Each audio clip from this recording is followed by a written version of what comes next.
A story is told about Ben Azai, a rabbi from the early 2nd century. One day, while Ben Azai was teaching, it is said that the fire flashed around him.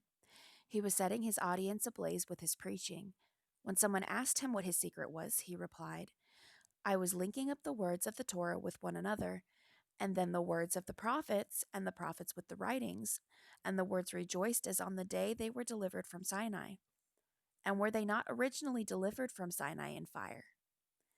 Ben Azai was said to be stringing pearls, bringing together passages from different places in order to explore their great truths. When he did this, it was as if the words themselves became so excited to be together that they burst into flames. Jesus did the same thing. Listen to the Beatitudes in Matthew 5:3 through 12. These passages are thick with references to Isaiah and the Psalms. Blessed are the poor in spirit. Blessed are those who mourn. Blessed are the meek. Each of these passages would have reminded the crowd of passages in the Bible in which God had promised to rescue his faithful followers. Jesus was pulling together various scriptures to make one major point: that God is faithful. He cares for us and will bless us if we seek him, even when life is painful. Believe it or not, God himself seems to enjoy stringing pearls.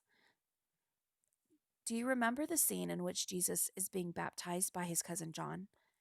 Listen to how the Father spoke from heaven at Jesus' baptism in Mark 1:11.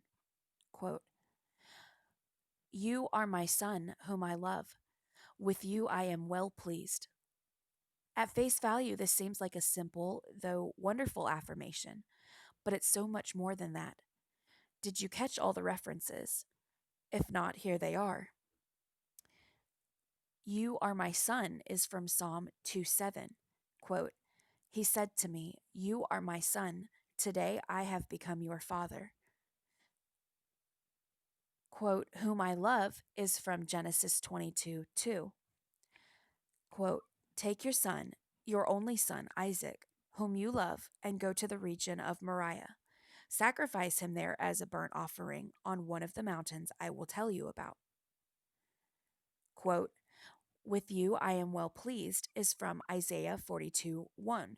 Quote, Here is my servant whom I uphold, my chosen one in whom I delight. I will put my spirit on him, and he will bring justice to the nations.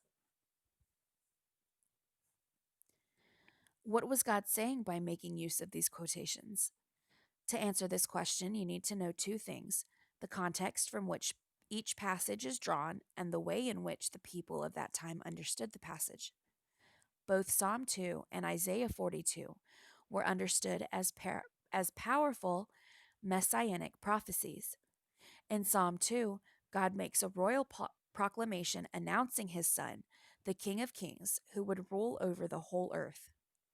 But in Isaiah 42, God speaks about his servant, also understood to be the Messiah. Paradoxically, God's Messiah is both a king and a servant. This passage from Isaiah also proclaims that God's Spirit is upon his servant. How fitting, since the Father utters these words as the Spirit descends on Jesus in the Jordan River.